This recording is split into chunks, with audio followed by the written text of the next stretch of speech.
You're entering the MSP Zone, a podcast for the managed services community, covering news, analysis, and interviews from around the globe. Elevate your MSP game by staying in the MSP Zone. And now, your host, Charles Weaver.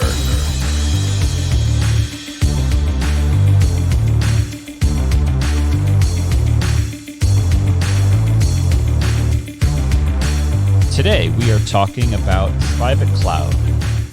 We are going to be talking about what is the upside, the business opportunity, but also what are the ways that MSPs can make more money, increase their margins, increase their operational efficiencies by cutting out some of the things that make managing private cloud less desirable for the MSP. And there are plenty of things that are making customers say, hey, maybe we ought to think about something other than public cloud. Maybe we ought to think about something with more security,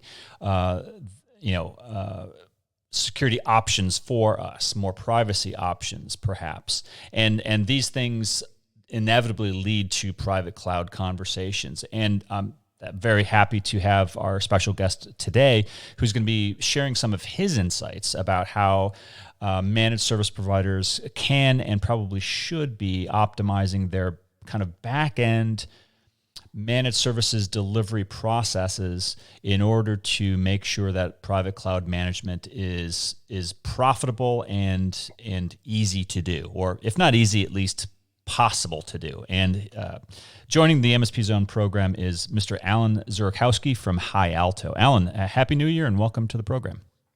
Thanks, Charles. Thanks. Happy to be here.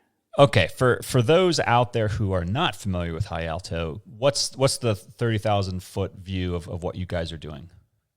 We're the HyAlto platform. It's a SaaS service. Is in the category of what Gartner would call a cloud management platform.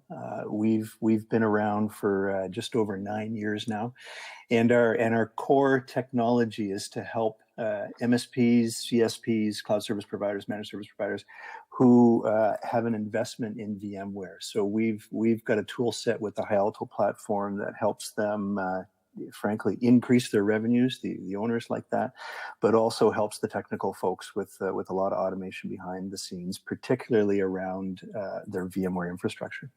Okay, so to set the landscape, right? Most MSPs tend not to be homogenous when it comes to their platforms. I mean, they might have some customers on Microsoft Azure. They might have some customers on AWS, but VMware is certainly a very popular tool amongst MSPs and the customers that they use.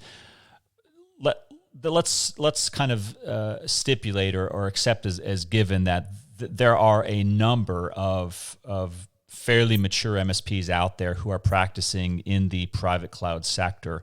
What are their chief issues today in 2021 when it comes to their management of those private cloud environments, in your opinion? Yeah, probably,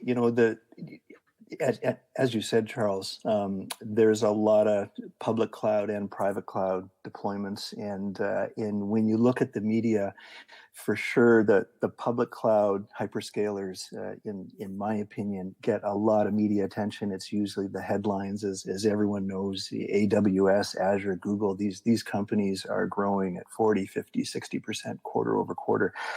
And so the journalists love them, but the reality is, private cloud is growing as well. I've seen a couple of studies this year, particularly around COVID, where you get these large research houses like Forrester and IDC. They've actually upped their forecasts, and although private clouds may not be growing at 40, 50, 60%, they're growing at like 25, 30, 35%. So it's very significant. And certainly what happened in 2020 is contributing to that growth as well. I'm harkening back to 2009, 2010 during the global financial crisis and the massive, I call it knee-jerk reaction to get rid of everything in the data center and put everything into the public cloud was the thought of the day. And the thought of the day at that time was it's going to be cheaper. And I remember talking to so many MSPs saying, no, it's not. it's not going to be cheaper. You don't look at cloud as a savings. Do you follow that same thought pattern with private cloud, that just because you're putting stuff into the public cloud, don't think that it's going to be cheaper? Is that a fair false assessment, if you get my meaning? I totally agree with you, Charles, and we have this conversation with MSPs all the time. Aside perhaps from just the back of the napkin, price comparison of one workload in a private cloud versus a workload in a public cloud, the reality is, here at the start of 2021, many IT departments have assumed it was going to be cheaper, put their workloads in the public cloud, and a couple of months later, the finance folks are asking, what's going on here? These costs are just going up and up and up, month after month after month, and it's out of control. And it's an issue not only on the finance side, but on the technology side, right? Every one of these vendors is trying to lock in their customers, and there's a lot of complexity. And certainly for an MSP, you got to place your bets in terms of your own tools that you use and the certification and the skill sets of your own employees as well. So let's talk about billing, right? I mean that maybe sound like a weird place to start with, but the metering or the usage of a private cloud, in the public cloud, right? You use Google, you use Microsoft, and some of those, they have those types of metering capabilities, because that's how they're charging their partners, and my sense is that there's a gap there of tools and capability for regular sized MSPs to say, I've got the technical know-how. I know how to stand up a private cloud infrastructure, but I really don't know how to meter it. I don't really know how to bill for it. Is that a legitimate area of issue for the MSPs today? It really is, and I'm glad you started at the business side, at the billing, because pretty much every MSP that we talk to, and again, our core platform is around VMware. So there's literally thousands of MSPs who've invested in VMware infrastructure around the globe in every country. VMware, does not have a ready, out of the box, easy tool set to meter all your billing. So for an MSP who's standing up a multi-tenant environment, and they need to keep track of the VMware-based services and the other services as well, backup, disaster recovery, security, they need to keep track of them in a multi-tenanted manner. The vast majority of MSPs are doing it manually with spreadsheets and people at the end of each month, pulling report, trying to reconcile against their customer base, and that leads to errors, obviously, and it's not efficient. That sounds painful. It is painful when you talk to the folks who are doing it. Like it's the number one thing that is sucking up their time every single month. And aside from the time, though, like we see on average, we talk to a lot of MSPs every day. We see on average probably 10% revenue leakage right off the bat because of these manual processes in the back office to track the end customer's usage and produce an invoice. And 10% is an average. I spoke to an MSP last fall who they did a reconciliation of their data center, and they were under billing by 80%, and they didn't know it. It's just so these kind of numbers are right on the top line of the revenue, right? If we can just automate that back office process and get the spreadsheets and the people out of the way, not to mention they get more time back, like this is revenue right on the top line. This is not even a technical issue, not even a technical process. This is a business billing finance issue.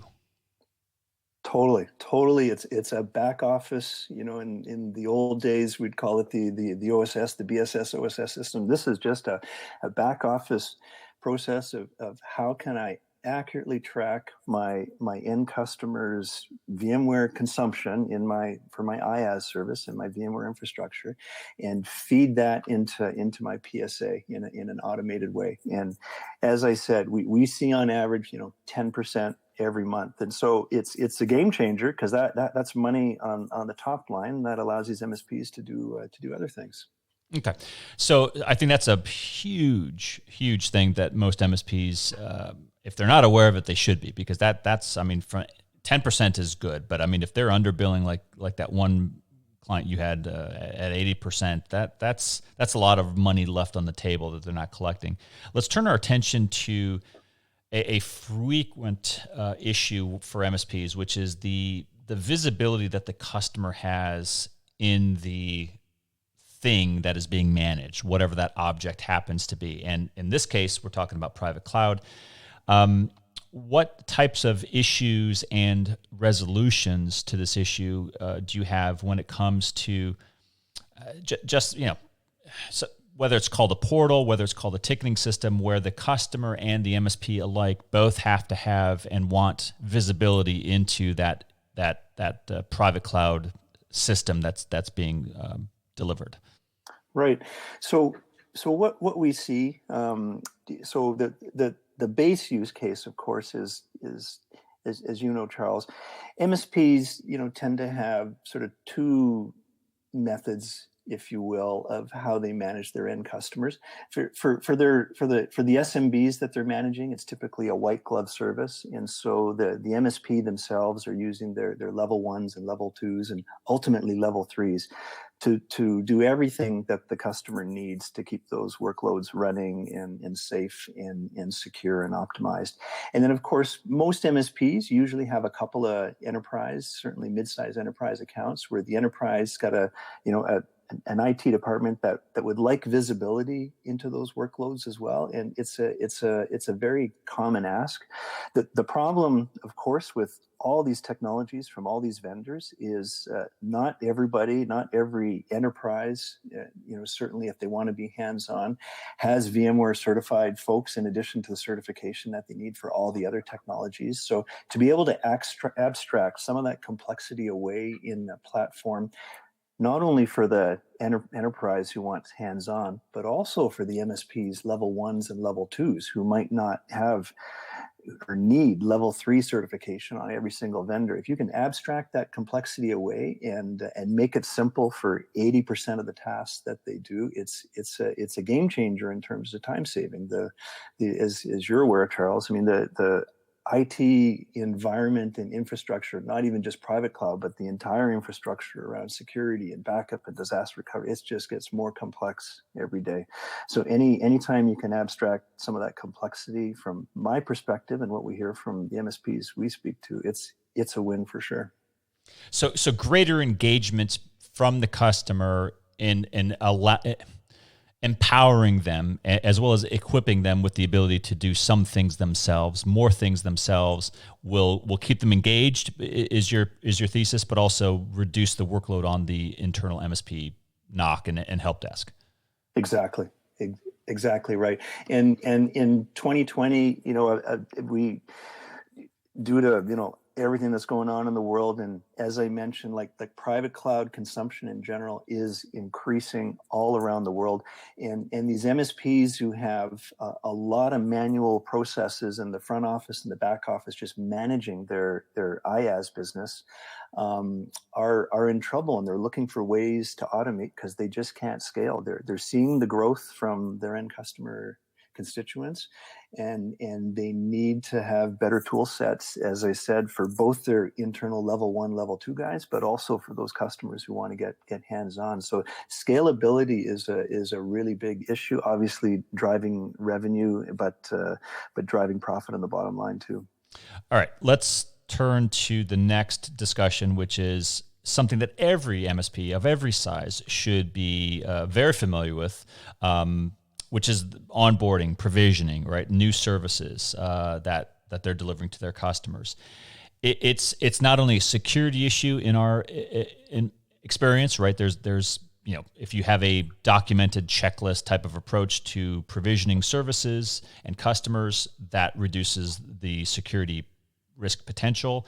A lot of MSPs don't. But what's your guidance and thoughts on, in a private cloud service delivery discussion, what's the best practice that MSPs ought to be looking at for provisioning new services?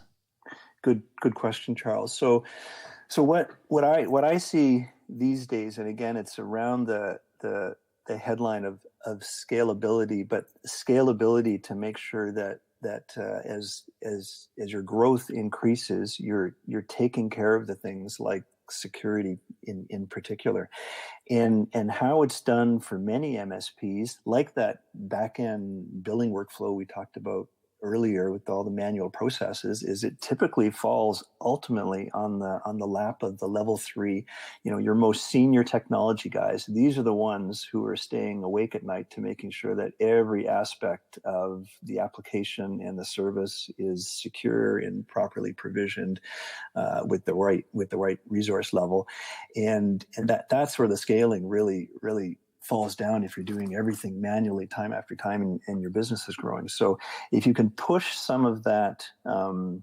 of that automation, if you will, around fulfillment down to your order desk, down to the level 1s, down to level 2s, even down to the sales folks, and push it down in a way that you're confident that you're not jeopardizing security and performance and SLAs that you're contractually committed to, that's really what the winning ticket is, and that allows you to scale. So basically stop the manual fulfillment process, order desk workflow problems that are all falling on the level 3 guys, and try and automate it across your whole business and your whole front office and back office workflows with all your employees. So it's not doing away with a process. It's not having a standardized. It's not moving away from standardization. It's automating standardized process and doing it in a way that even a level 1 NOC help desk person could do, perhaps with a spot check or a review from higher level people. But the higher level 3s, for example, are not doing the actual work in your scenario. Exactly. Yeah, exactly. So when you're offering an IaaS business, or you're even just managing end customers' VMware environments, if I pick a number, 80% of the tasks you do are probably pretty repeatable, pretty routine. But if it's all manual processes, ultimately the level 3 person has to get involved with every aspect at the quoting, at the front end design, certainly at the provisioning level, and then if something goes wrong or something changes in security performance, they gotta get involved in the back end as well, on the operations side. And if you can standardize those processes, the task the level 3 guy probably does is again, it's repeatable. It's probably the same thing. But if you can offer a tool set down to your level 1s, level 2s, or even your end customers that is safe, that you've standardized. I mean, that's really what a management platform is, right? You take 80% of what you do, so this service is standardized, these templates have been tested, these firewall rules are pre-approved and safe for your environment. If you can standardize those type of configurations, then you can get that automation around the 80%. As you said, there's always going to be the 10-20% where there's custom workloads need custom specifications. There's always going to be that, but now you've got time to spend on those custom environments. All right, I love it. I mean, anything that keeps the security and the standardization in place but automates it, I think, is a game changer for MSPs and something that ought to be evaluated. Let's turn our attention finally to pricing. In my experience, MSPs have a scattershot approach to pricing. But I think that the good MSPs tend to have different levels of pricing, even different levels within a particular service category. And what could you tell us about is there any dynamic flexibility when it comes to different pricing that the MSPs could employ in a private cloud environment? Yeah, pricing from a product management perspective is a really big issue.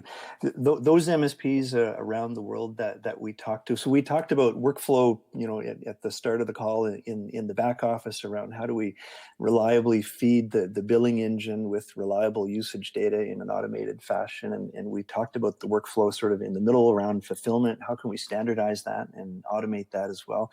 But at the front end, if many MSPs who've got a manual manual process. They tend to have, relatively manual quoting mechanisms as well, and it's the Wild West. And we've talked to several MSPs where, depending on the sales guy, the customer is going to get a different price for a different workload for a different configuration. And when they look at their customers holistically across the whole board, they get all kinds of pricing mechanisms in there. So if you can standardize, the front end pricing and then tie it in with your fulfillment and your billing on the back end, that's golden. And that's when we talk about private cloud, that's what the public clouds have done very, very well, right? You can Charles, right now on the phone, we could with our credit card in a couple of minutes go buy a workload on a public cloud hyperscaler for an hour, right? Totally flexible pricing, totally flexible use case in terms of contracts in configuration, pay as you go if you want.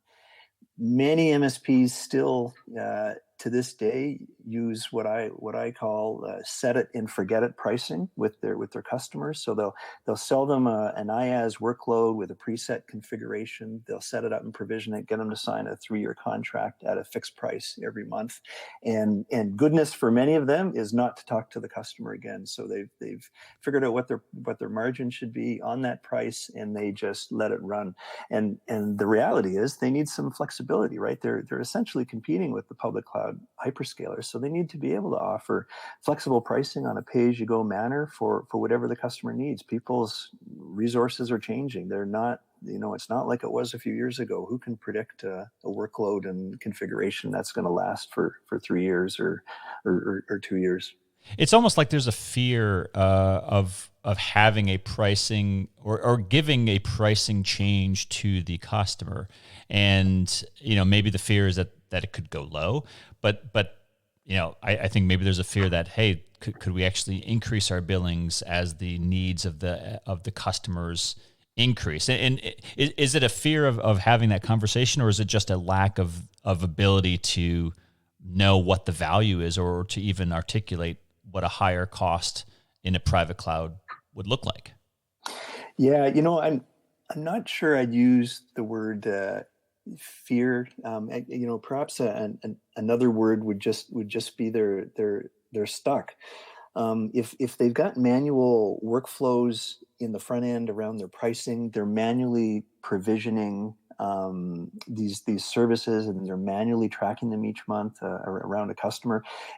Most of them are scratching their head as, how could I offer, public cloud like flexible pay-as-you-go pricing, because I don't have a mechanism to do it in any one of those 3 areas. And so the reality is the if they put their product management hat on, that's how they got to the point of, we're just going to set up, as I call, set it and forget it pricing, because we can't offer the flexibility because we don't have any business processes to do it. Certainly maybe on a one-of matter, but certainly not at scale. So from a product management perspective, in my opinion, and certainly the MSPs we talk to, it's been a real void in the market to have a tool set that can offer them that flexibility. So now they can effectively compete with the public cloud hyperscalers as well. So we just to summarize, we've talked about the metering effect, right? Being able to meter what your private cloud usage really is, and getting away from those manual, spreadsheet driven billing processes that are inaccurate, as you pointed out, and oftentimes inefficient and leaving money on the table. We've talked about self-service portals or self-service inclusion of the customer to get them to be able to do more things on their own, which will reduce the workload of the internal MSP NOC help desk. We talked about automation. I mean, automation seems to be a very key thing for you about just both for the customer and for the MSP, getting automation to the point where it's working for both sides and ultimately reducing security. And then finally, having some flexible pricing options that will allow the customer's needs to grow and the pricing to grow with those changes. That's a great summary, Charles. Yeah, you did. It was bang on. We get. I talk to business owners, of course, who are who are surviving through 2020 and certainly cloud, whether it's public or private, whether they're managing or reselling. Cloud is one business unit that is growing from all the circumstances of 2020, and they're all trying to figure out how can we scale and how can we improve the revenues, and the factors that you just listed through will help them do that, not only in the top line but the bottom line as well. And the nice thing, of course, is if you can keep your technical guys happy and free up some time with them with automation, it's a win on both sides. It's a win for the margin for the owner, and it's a win for the technical guy because he's got more time at the end of the day. Yeah, I mean, I see just near infinite options and improvement capability for both the technical and the front office. The salespeople ought to be thrilled with this type of thing because they should be able to sell a lot of new business and still be able to meet it with the automation back-end improvements that you kind of articulated here. Yeah, for sure. And as I mentioned, right, there's private clouds are growing, and they got a boost in 2020 due to what's going on in the world. The sales folks, if they can get some kind of repeatable process that's very efficient, and they in fact, if they can use a portal to fulfill themselves, it's a game changer for them because they can go back to their customers and these, set it and forget it customers with these fixed preset configurations and say, look, you need a workload for a month or two for your remote workers. We can give you that. We can give you that for a day or two if you want it. And so for the sales guys, it's something brand new that they can talk about. That's in their kit bag, which is exciting for them. Oh, I love it. I'm assuming that you have. You talk to a lot of MSPs about these types of issues. If the listeners out there are interested in talking to you or to HyAlto, what's the best way to reach you guys? Yeah, perfect. So just hit our website, hyalto.com, hyalto.com, and hit our contact page. And I'd be happy to have a one-on-one with anyone, and certainly one of our sales folks would be happy to give you some more details as to what we're doing. And if you're interested, both you're for the business owner, for the finance folks, for the technical guys, we'd be happy to give you a demo and let you kick the tires as well if you want to take us for a test drive. Well, Alan, I really appreciate you dropping by the MSP Zone and sharing those insights. I think those are legitimate business process changes that are good for MSPs, no matter what platforms they're using. But I definitely encourage MSPs out there, talk to Alan, give HyAlto a call and see what they might be able to do for you. And certainly think that if you're only doing public cloud and you've been afraid to venture into the private cloud waters for maybe these very reasons, don't be, because I think that's at the core of what MSPs do, is not just deliver and resell public cloud. It's giving customers options like private cloud options, and as long as you know how to do it well and safely and securely, why not? And you can make a lot of money at it.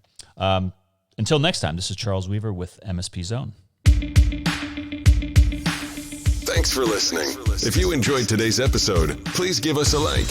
Make sure you are subscribed to the podcast so you will get notified when future episodes are released. We will see you next time in the MSP Zone.